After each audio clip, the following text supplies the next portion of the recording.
নমস্কার বন্ধুরা, আমার জিএম সিম্পল লাইফে আপনাদের সবাইকে স্বাগত। কেমন আছেন? আশা করি সবাই ভালো আছেন আর আমিও ভালো আছি। তো চলুন শুরু করি। আজকে ভিডিওটা শুরু করছি ম্যান্ডি মানে মন্দিরাকে নিয়ে। মন্দিরা যেভাবে ভিডিওটা শুরু করলো সকালবেলায়, দেখলাম, ভাবলাম প্রাঙ্ক কী হবে কি না জানি, এতটা মানে কঠিন হবে, জয়ীর উপর দিয়ে এতটা চাপ যাবে সত্যি ভাবা যায়নি, কেউই ভাবিনি। ওর কমেন্ট বক্স দেখেছি আমরা অনেকেই, প্রচুর কমেন্ট এসেছে যে তুমি এটা ঠিক করোনি, তুমি একদম বাজে কাজ করেছো। ছি ছি ছি, তো অনেক মানুষ করেছে, এত বাজেভাবে ভিডিও করে সেই ভিডিও পাবলিক করা হচ্ছে। আর চরমতম কি বলবো, মানসিকতা খারাপ না হলে এরকম কেউ করে না। একটা বাচ্চা মানে সে কতটুকু, তার 7 বছর 6+7 বছর বয়স, আর এই বয়সে এসে ওকে নিয়ে প্রাঙ্ক করছে। তাও ছোটোখাটো খেলনা টেলনা টুকটাক কিছু নিয়ে করতে পারতো, আগে যেমন টুকটাক করেছে, এতটা রিয়াক্ট হয়নি।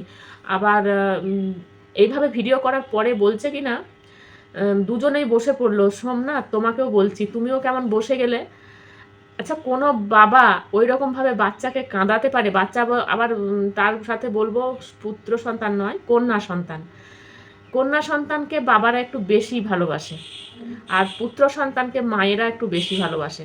এটা কিন্তু বরাবর হয়ে আসছে, এবং আমরা নিজেদের এতেও দেখেছি যে ছেলেদের উপর মায়েদের একটু টান বেশি। যাদের দুটো ছেলে মেয়ে আছে, দেখেছি আমরা, এখনও দেখছি, যাদের দুটো ছেলে মেয়ে আছে, একটি ছেলে একটি মেয়ে, তার সে মায়ের কিন্তু ছেলের প্রতি টানটা বেশি, আবার বাবার দেখি মেয়ের প্রতি টানটা বেশি। তা আমি আগে অতটা বুঝতাম না, তখন আমার হাজব্যান্ডকেই বলতাম যে আগো এরকমটা হয়।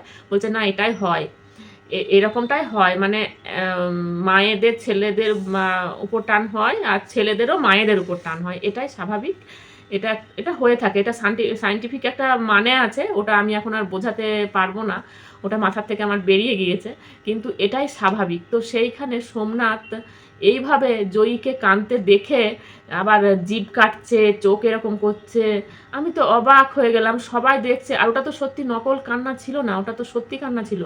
আর তোমরা বলছো, তোমরা সন্ধেবেলায় আবার লাইভ করতে বসে অনেক কথাই বললে, তো কে ভিউজের জন্য বাচ্চা মেয়েকে কন্টেন্ট বানাচ্ছে বলো তো? এরকম কে আছে? বাচ্চা, হ্যাঁ, কীরকম কন্টেন্ট বানায়, ও কি খেলো, তোমরা তো এর আগে ওরকম ভিডিও করেছো, আবারও করতে পারো, যে মেয়ের ডেলি লাইফস্টাইল কেমন, মেয়েকে আমি কিভাবে সময় কাটাই, মেয়েকে কীভাবে পড়াই, খাওয়াই, স্নান করাই, স্কুল পাঠাই, এই জিনিসগুলো নিয়ে তোমরা করো।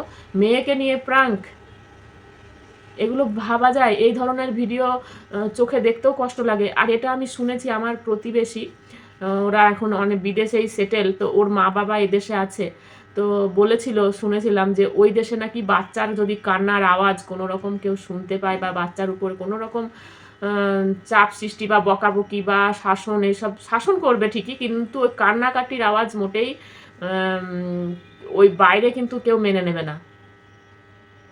অনেক ভিডিও আছে বাচ্চাদের নিয়ে, যদি কিছু সেরকম হয় সেখানে কমেন্ট বক্স অফ হয়ে যায়, ও তো নিজেও জানে যে বাচ্চা কাচ্চা নিয়ে ভিডিও করলে কি হতে পারে। তো এত বাড়াবাড়ি, অল্প সামান্য একটু ক্লিপ করে যদি দেখাতো সেটাও তো না হয় মেনে নেওয়া যেত, কিন্তু এইভাবে কান্না করছে বাচ্চা মেয়েটা, আর ওরা মজা নিচ্ছে। আবার কেউ যদি ভিডিও করে বলছে, ওই আমাদের যাকে সবাই ঘোড়ামুখী, তারপরে হেনা তেনা অনেক কিছু বলে, আমি ডাইরেক্ট বলছি, সুতপার কথাই বলছি। সুতপার সেখানে একটা ভিডিও করে বললো, বলছে ফোন করে কেন বলেনি, ও তো কন্টেন্ট বানিয়েছে। তো ওয়াইটি মানেই হচ্ছে সবাই সবাইকে দেখে যে যেমন করে পাচ্ছে কন্টেন্ট বানাচ্ছে আর ভিডিও করছে।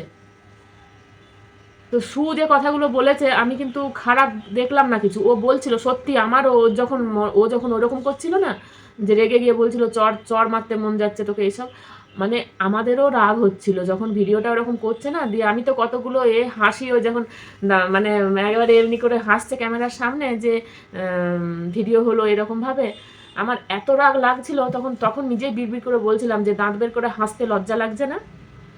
আবার তোমরা স্বামী স্ত্রীতে, সোমনাথ তুমি বসে গেলে ক্লারিফিকেশন দিতে, ওর পোষ্যর সঙ্গে তুলনা করছো। আচ্ছা, পোষ্যটাকে সন্তানের সঙ্গে তুলনা করছো, ওর পোষ্যটা কষ্টে আছে সেটা তুমি চোখে আঙুল দিয়ে দেখাচ্ছ। আর কষ্ট থাক আর যাই থাক, তোমার মেয়েটাকে দিয়ে তোমরা যে এরকম ছেলে খেলা করলে, সেটা তোমার খারাপ লাগেনি? একটুও লাগেনি? আর তুমি সময় দিতে পারো না এসব কথা নিয়ে, ওই মোটামুটি 30 মিনিটের একটা লাইভ করলে, শেষে তো দেখলাম মুচকি হেসে দিল মন্দিরা মুচকি হেসে দিল, মানে তোরা যতই লাফাচ্ছিস লাফা, যা করছিস কর, আমাদের তো ভিউজটা হচ্ছে, আমার তো আর্নিংটা হচ্ছে, আর্নিংয়ে মনে হয় একটু ভাটা পড়েছে, ওই জন্য এখন কি করবে, মেয়েকে নিয়ে কন্টেন্ট হচ্ছে। তো পোষ্যকে কষ্ট দিচ্ছে, সেইটার সঙ্গে তুলনা করছে নিজের মেয়ের। আর নিজের সন্তানদেরকে কে মানুষ করে না? তোমাদের সময় নেই, ঠিক আছে, এটা নিয়ে অত ভাবার বিষয় নেই। তো তোমরা টিউশনই দিয়ে দিয়েছো, তোমরা ঠিকঠাক করছো, সবই ঠিক আছে, কিন্তু ছেলে মানুষ করা মানে সন্তান মানুষ করা, মা বাবা যদি এত রোজগেরে হয়, এত মানে এত ব্যবসা, এত কাজ, এই সেই অনেক কিছু শুনলাম, ঠিক আছে, তুমি করো, তুমি করো, তোমার তো কোনো সেটাতে মানে তোমার নিজের মতে আমি বলবো যে তোমার এগুলো নিয়ে তো ভাববার বিষয় নেই। তুমি টিউশনি দিয়ে রেখেছো, তুমি আঁকার মাস্টার দিয়ে রেখেছো, দিদিমণি দিয়ে রেখেছো, আরও কি কি তোমার আসে, তোমার কাছে পড়াশোনা করে নাও বা তোমার সময় নেই। এমনও অনেক মা আছে মানে বাস্তবে, যে মায়েরা 24 ঘন্টার মধ্যে ধরো এই সকাল থেকে সন্ধে পর্যন্ত তারা ডিউটিতেই ব্যস্ত আছে, কেউ সরকারি জব করছে, কেউ মানে তোমার প্রাইভেট জব করছে, তাদের বাবারাও সব সময় ছুটে বেড়াচ্ছে একটা আর্নিংয়ের জন্য। তাহলে তাদের কি ছেলেপুলে মানুষ হয় না? এগুলো কোনো যুক্তির কথা হলো? তুমি যে বসে গেলে ভিডিও করতে শোন না, তারপরে শেষ লাস্ট মোমেন্টে মন্দিরা জল ঢেলে দিল। মানে তোমরা যে এটাও একটা কন্টেন্ট নিয়ে বসে গিয়েছো এই MS ক্রিয়েটারকে তোলার জন্য, সেখানেও মন্দিরা লাস্টে হেসে দিল, মুচকি হাসলো, মানে তোরা বকে যা, আমার কাজ আমি করে ফেলেছি। তো বাচ্চা নিয়ে এরকম করো না, বাচ্চাকে বাচ্চার মতো মানুষ করো। ও কি ভাবছে এখন, যে মা এরকম মাঝে মধ্যেই করতে পারে আর আমি সেটাকে নিয়ে কিছু ভাববো না বা আবার ভাবার দরকার হবে না? কেননা মা বললো তো, যেটা মিথ্যে কথা।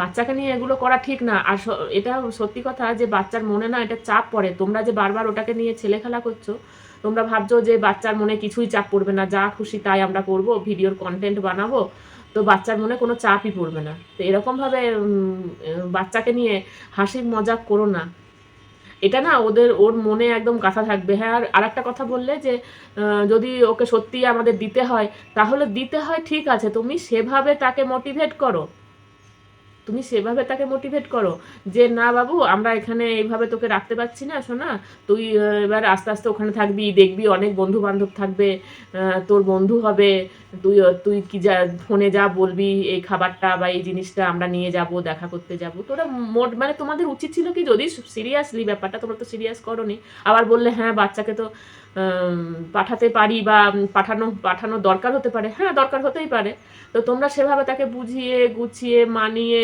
সেটা করবে, তা না তোমরা সেই ধর তক্তা মার পেরেক করে দিয়েছো, ওকে একবারে এমন চাপে ফেলেছো, ও যেভাবে কাঁদছিল ওর কিন্তু মনের মধ্যে একটা কষ্ট হবে। এর আগে একটা ভিডিও করেছিল সুতো পাখি, বলেছিল ভিডিওতে, মানে তোমারই ওই গত বছর কি, হ্যাঁ, কাণ্ড কারখানার জন্য, তার আগের বছরের কথা, তোমার ওই কাহিনীর জন্য, তোমার যখন সুতপা পুরো মানে নেগেটিভ ভিডিও তোমার জন্য নামাচ্ছে, তখন তুমি বাচ্চা নিয়ে কেস করতে গিয়েছিলে, মনে আছে? যে বাচ্চাকে আমার মানসিক চাপের মধ্যে ফেলে দিচ্ছে, বাচ্চা আমার অসুস্থ হয়ে যাচ্ছে, বাচ্চা আমার কেমন হয়ে যাচ্ছে, এসব ভিডিও দেখে আজকে তুমি ভুলে গেলে মন্দিরা? দেখো ওদিকে রিয়াঙ্কা, ওরকম রিয়াঙ্কার মতন অনেক মা আছে। আজকে আমি রিয়াঙ্কাকে বলছি তা নয়, রিয়াঙ্কার মতন অনেক মা আছে। আমাদের ইমিউনাইজেশন হয়, আমরা বাচ্চা কাচ্চা নিয়ে কারবার করি, মা বাচ্চা সব রকম আমাদের দেখতে হয় বা ওদেরকে বোঝাতে হয়। তো এটা বলবো যে তখন না, যখন ভ্যাকসিন নিতে আসে বাচ্চার, ওই যে ভ্যাকসিন দেওয়ার সময় রিয়াঙ্কা বললো না আমি কেঁদে ফেলেছিলাম, তো এই ঘটনা অনেক মায়ের ক্ষেত্রে হয়, আমরা নিজের চোখে দেখেছি, চোখের সামনে দেখছি, এত নিয়ে কোলে নিয়ে বসে নিতেই পারে না ভ্যাকসিন, আবার দূরে বাইরে চলে যায়, কষ্ট হবে সেটা দেখতে পারবে না, আবার অনেক মা কেঁদে ভাসিয়ে দেয়, মানে বাচ্চার যে কষ্টটা হচ্ছে সেই কষ্টটা ও নিজে ফিল করে প্রচণ্ড কাঁদে, আর তোমরা সেটাকে নিয়ে হাসি মজাক করলে। তো শিখো, এখনো শেখার তোমাদের অনেক বাকি আছে। ওই দেখো রিয়াঙ্কার কষ্টটা দেখো, শেখো। আর তুমি তো এরকম নও, তুমি তো জয়ীকে, মন্দিরাকে বলছি, তুমি তো জয়ীকে অনেক ভালোবাসো, আর মায়ের ভালোবাসা, বাবার ভালোবাসা, এগুলো তো বলে বোঝানোর নেই। মা কতটা ভালোবাসে আর বাবা কতটা ভালোবাসে, এটা তো বলে বোঝানোর কিছু নেই, বা মানে আমাদের এই পাবলিকদেরকে, ভিউয়ার্সদেরকে বলার কিছু নেই যে দেখো আমি আমার মেয়েকে কত ভালোবাসি। তুমি তো প্রমাণ অনেক ক্ষেত্রে দেখিয়ে দিয়েছো, তুমি অনেক বাজে বাজে পরিস্থিতির মধ্যে দিয়ে যখন চলেছো, তখন কিন্তু তুমি জয়ী সোনাকে ছাড়োনি। জয়ী সোনাকে বুকে আঁকড়ে ধরে রেখেছিলে যে না জয়ী সোনা, জয়ীকে আমি ছেড়ে আমি ভালো থাকতে পারবো না। তুমি সব সময় জয়ীকে রেখেছো, কিন্তু এটাও সবাই পারে না, এমনও অনেক মা আছে এরকম পারে না। ওই যে আরেকজন কি টিনা, টিনা দেখিয়ে দিয়েছে সব মা সমান নয়, এটাও আমরা বুঝে গিয়েছি, সব মা সমান নয়। অনেকেরই নাম নিয়ে ফেললাম ভিডিওতে।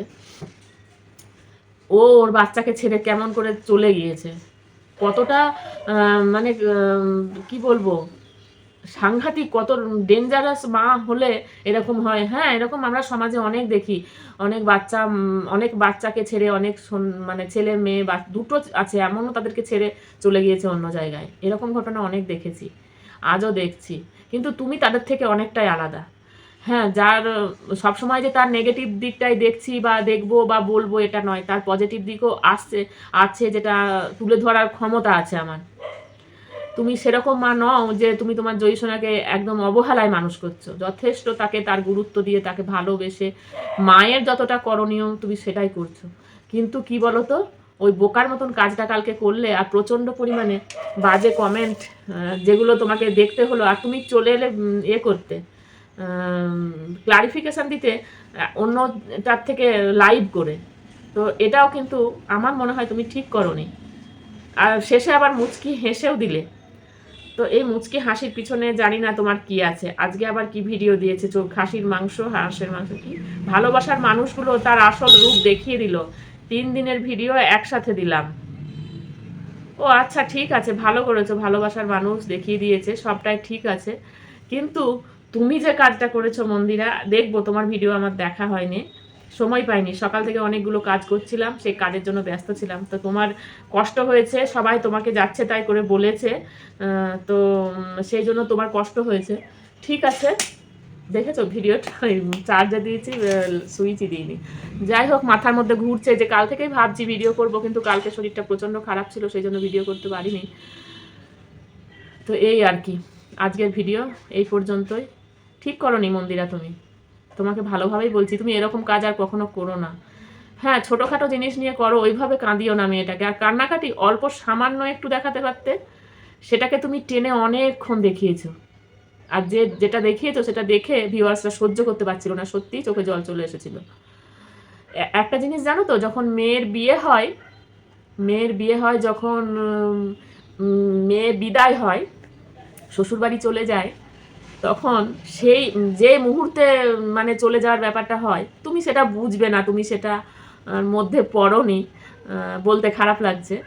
তো যখন মেয়ে চলে যায় না, মেয়ে যখন বিদায় হয়, তখন যাই হোক, যেমন করেই হোক, কান্নাকাটির একটা মানে পরিবেশ তৈরি হয়ে যায়। তো সেখানে যদি বাইরেরও কোনো মানুষ দাঁড়িয়ে থাকে, বা দেখো একটা সিনেমা দেখতে গিয়েও যদি ওই রকম আমরা দেখি, আমাদের কিন্তু চোখে জল চলে আসে। আবার নিজেদের এই চোখের সামনে যখন বিয়ের অনুষ্ঠানের সময় মেয়ে কোণে বিদায় হয়, তখনও কিন্তু একটা, যাদের সঙ্গে রক্তের সম্পর্ক নেই, কিচ্ছু নেই, তাদের বিদায় দেখলেও একটা কষ্ট হয়। তো সন্তানের জন্য কষ্ট সব মায়েদেরই হয়, সব মায়েরাই পায়, সব মা বাবারা। কিন্তু এরকমটা করো না, তুমিও তার মধ্যে একজন মা, তুমিও সন্তানকে তোমার খুব ভালোবাসো, আমরা দেখেছি, আমরা সবাই এটা জানি। তোমাকে বলতে হবে না ওই টিনার মতন তুমি নও যে তুমি তাকে ছেড়ে দিয়ে চলে গিয়েছিলে, এটা কেউ বলতে পারবে না, মানে এতটা তুমি তাকে বুকে আগলে রাখো। তো যাই হোক, বলে ফেললাম, আমিও ইমোশনাল হয়ে পড়ছি, খারাপ লাগছে, কষ্ট হচ্ছে। এরকম করো না। তোমার ভিডিওটা এখনো দেখা হয়নি, এবার দেখতে বসবো। চলো, ভালো থেকো সবাই, সাবধানে থেকো, দেখা হচ্ছে নতুন ভিডিওতে, নতুন কিছু নিয়ে তোমাদের সামনে আবার হাজির হয়ে যাব। টাটা সবাইকে।